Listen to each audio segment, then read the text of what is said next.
तो मेरे दोस्त, आप लोग कैसे हैं? आई होप कि आप लोग अच्छे होंगे। चलिए आज हम लोग गॉस के प्रमेय के बारे में बात किया जाए।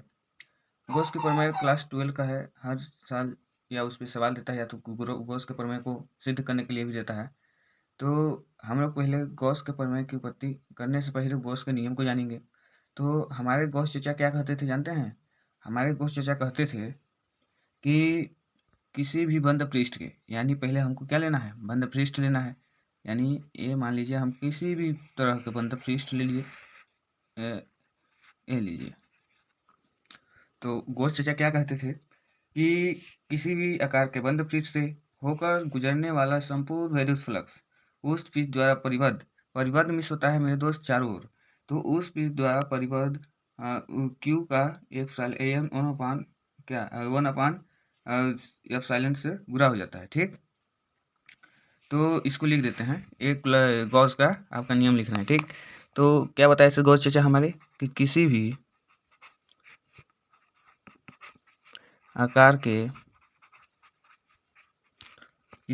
आकार के बंद पृष्ठ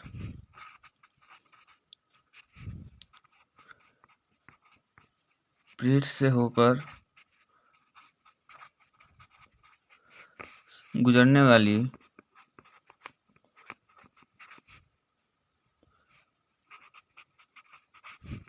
संपूर्ण विद्युत फ्लक्स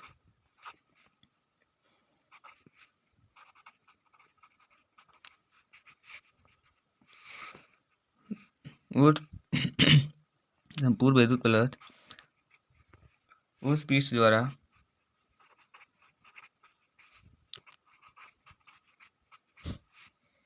परिबद्ध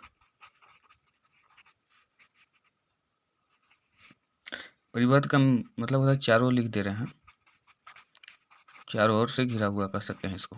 ठीक, परिबद्ध आवेश Q का 1/F से गुणा हो जाता है, गुणा हो जाता है। इतनी बात समझ आई कि गुलाम चाचा हमारे जो थे वो क्या कह के गए थे कि किसी भी आकार के बंद पृष्ठ से होकर गुजरने वाली संपूर्ण विद्युत फ्लक्स उस पृष्ठ द्वारा परिबद्ध परिबद्ध का अर्थ होता है चारों ओर से घिरा हुआ या बंद पृष्ठ, वही तो पृष्ठ द्वारा परिबद्ध आवेश Q का 1/F से गुणा हो जाता है। तो गुणा हो जाता है तो होता है क्या? Phi E is equal to Q into 1/F, यानी कि फाई इज बराबर होता है Q/F नॉट F के। ठीक, और इतनी बात हमारे गुलाम चचा नहीं, इतनी बात हमारे गौस चचा क्या कह रहे थे? इतने बात कह के वो जा रहे थे। अब गुलाम भैया लोग क्या करे, वो मानेंगे थोड़ा ही सब। वो भी कहे कि नहीं, हम ऐसे कैसे मान लें कि आपका प्रमेय यहाँ पर लागू होगा। तो गौस चचा ने इसी प्रमेय को प्रूव किया।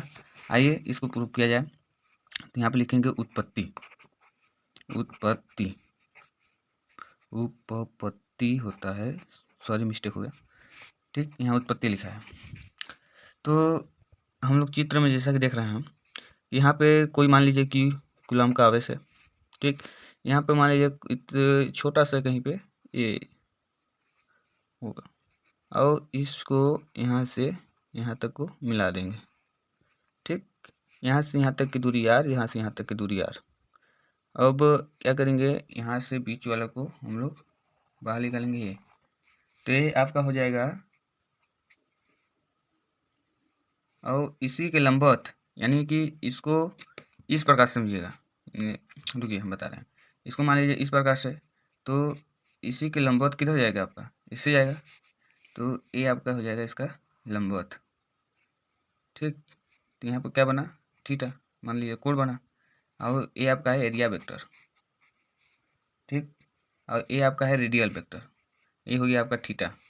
और यहाँ पे आप लोग पढ़े होंगे कि यहाँ पे कौन सा कोण बन रहा है? यहाँ पे बन रहा है कौन सा कोण? DW। ठीक, DW मतलब बहुत ही छोटा घनकोण यहाँ पे बन रहा है। तो हम लोग इसको एरिया वेक्टर को जो है, जब कोण छोटा बन रहा है, दूरी छोटी आ रही है तो कोण भी छोटा आएगा और इसके साथ साथ एरिया वेक्टर भी छोटा ही आएगा। तो इसको भी हम डी लगा के तो लिख सकते हैं ना, डी एरिया वेक्टर। ठीक, इतनी बातें समझ आई। तो इसमें हम लोग क्या करेंगे, पहले लिखेंगे माना। यहाँ पर लिखेंगे माना कोई बंद पृष्ठ जिसका क्षेत्रफल ए है, क्षेत्रफल ए है, ए है। ठीक, इसके भीतर या के भीतर लिख सकते हैं, इसके भीतर,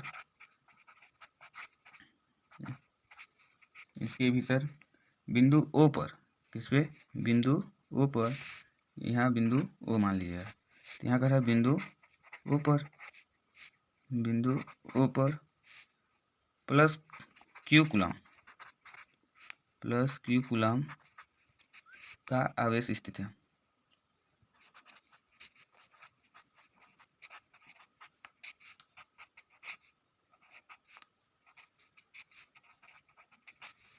ठीक, इतनी बातें समझ आई होगी आपको। तो हमारे गुलाम भाई भैया जो थे वो मान ही नहीं रहे थे कि गॉस तुमने ये प्रमेय दिया है तो इसको पहले तुम प्रूव करो, फिर हम इस प्रमेय को लागू करेंगे, तो नहीं करेंगे। ठीक, तो गॉस ने क्या किया कि एक वृत्त लिया, किसी भी बंदा किसी भी मतलब किसी भी बंदाकार का रहना चाहिए, मतलब कोई सा पृष्ठ ले लीजिए, गोला रहे, आयतन रहे और आपका शंकु का आकार हो गया, मतलब बंद रहना चाहिए। ठीक, तो इतनी बात आई समझ आपको। तो अब यहाँ पे लिखेंगे चूंकि इस पूरे गैसीय पृष्ठ के लघु अवयव ए से होकर गुजरने वाला फ्लक्स, ठीक, इस पूरे अवयव से होकर संपूर्ण होकर से गुजरने वाला फ्लक्स। ठीक, तो जब कोण छोटा बन गया आपका और मतलब घन कोण आपका छोटा बन गया, तो ये आपका तो छोटा बनेगा ही। जो फाई ई से हम लोग इससे प्रगति करते हैं तो फाई ई जो है ये भी छोटा ही होगा, क्यों, राइट। तो इज इक्वल टू हो जाएगा आपका, और ई ए कॉस थीटा। हम लोग क्या पढ़े हैं कि phi E is equal to E A cos theta, यानी कि डी भी छोटा तो यहाँ भी ए पर ये भी छोटा ही होगा। वोल्ट मीटर, इसका मात्रा कितना, वोल्ट मीटर होता है। ठीक, तथा बिंदु पी पर हम लोग क्या करेंगे, आप तीव्रता का सूत्र लगाकर देखते हैं। बिंदु पी पर तथा बिंदु पी पर तीव्रता ई बराबर होता है 1/4 pi epsilon 0 into Q/r² metre प्रति कूलम। ये भी आपको पता था, ये सब पढ़ा हुआ चीज़ है। तो यहाँ पर क्या करेंगे कि D phi E is equal to, ठीक, 1/4 पाई एप्सिलॉन 0 इंटू Q/r² और डी ए कॉस थीटा। ठीक, हम लोग क्या किए हैं कि ई के बराबर इसे रखे हैं और ई की जगह पर इसे रखे हैं जो दिया है, और डी ए, ठीक, देखिए ई बराबर जितना दिया है सब रखे हैं, ई फाई ई बराबर, ठीक, फाई का फाई कर दिए हम, और इसको रख दिए हैं, इसके बराबर रख दिए हैं, ई के बराबर कितना है, ये है, तो इतना लिखे हैं। फिर इसके बाद D A cos theta volt meter, D A cos theta volt meter लिख दिए हैं। तो अब इसको क्या करेंगे मेरे दोस्त, अब इसको इसमें संपूर्ण हम लोग पृष्ठ गुजारेंगे, मतलब इस वृत्त के अंदर संपूर्ण गुजारेंगे कि कितना फ्लक्स होकर गुजरते हैं। तो यहाँ पर लिखेंगे अतः संपूर्ण पृष्ठ से होकर गुजरने वाला, पृष्ठ से होकर गुजरने वाला फ्लक्स। ठीक, तो संपूर्ण गुजारेंगे तो हम लोग क्या करेंगे, इसका और इसका समाकलन करेंगे। तो समाकलन करेंगे तो यहाँ पर हाथी का सूत्र बनाएंगे, डी फाई ई बराबर, इसमें भी बनाएंगे 1/4 pi epsilon 0 into Q upon R square D A cos theta. ठीक, समाकलन का चिन्ह ही होता है। तो देखिए आप लोग अगर यहाँ पे डी एक्स बराबर क्या लिखते थे, एक्स केवल, यानी कि डी फाई ई बराबर केवल फाई ई होगा। ठीक, तो यहाँ पे हो जाएगा फाई ई। अच्छा, 1/4 फाई, और ये क्या है आपका नियत मान है यानी कांस्टेंट है। तो कांस्टेंट को क्या कहते हैं हम लोग समाकलन चीज से बाहर निकालते हैं। तो यहाँ पे लिखेंगे 1/4 पाई एफ साइन 0। ठीक, फिर यहाँ पे इंटू है। ठीक, इंटू। अच्छा ये बताइए क्यू आपका नियत मान है, कांस्टेंट है या नहीं है। ठीक, हम कल पढ़ा रहे थे तो एक लड़का हमसे कहा कि सर जी क्यू कैसे है नियत मान, तो हमने उसको बताया चित्र के माध्यम से, आप ही लोग भी देख लीजिए।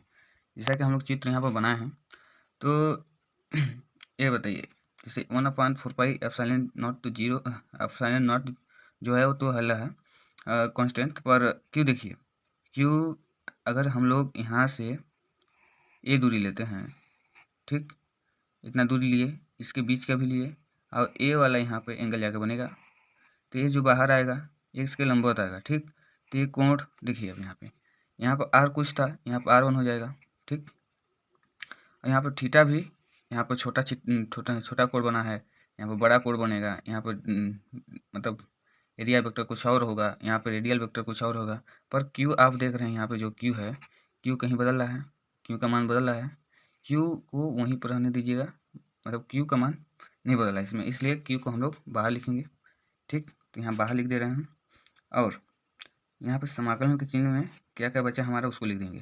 तो यहाँ बचा D A cos theta upon क्या बचा आर स्क्वायर।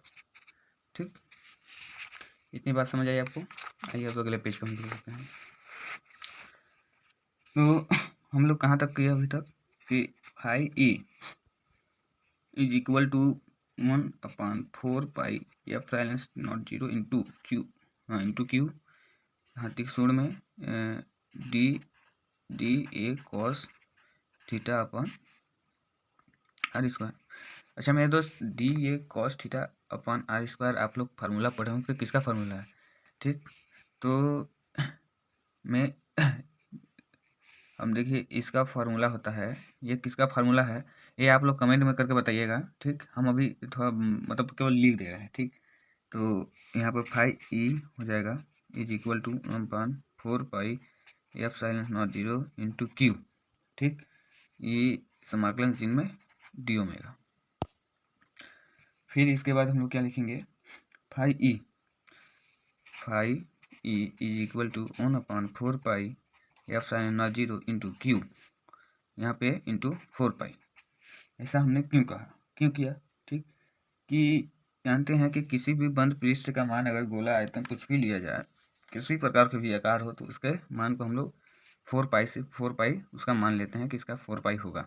ठीक, इसीलिए हम इसका मान 4 पाई लिए, तो इस 4 पाई से इस 4 पाई को काट देंगे, तो यहाँ बचा क्या हमारा phi E is equal to Q का इसमें गुणा करेंगे तो क्यू अपॉन यहाँ पे 4 है, तो यहाँ पे नहीं 4 से 4 तो कट गया है, यहाँ एप्सिलॉन नॉट। तो गॉस चाचा जो थे हमारे, इसी को प्रूव किए इस प्रकार से। तब गुलाम ने कहा कि अब तुम्हारे प्रमेय को हम लोग रखेंगे, तुम्हारे प्रमेय को मानेंगे, तब जाके हमारे अभी हम लोग इस प्रमेय के बारे में पढ़ रहे हैं। ठीक, तो यही हमारा हो गया प्रूफ PRBD। ठीक, सो धन्यवाद आज के वीडियो में।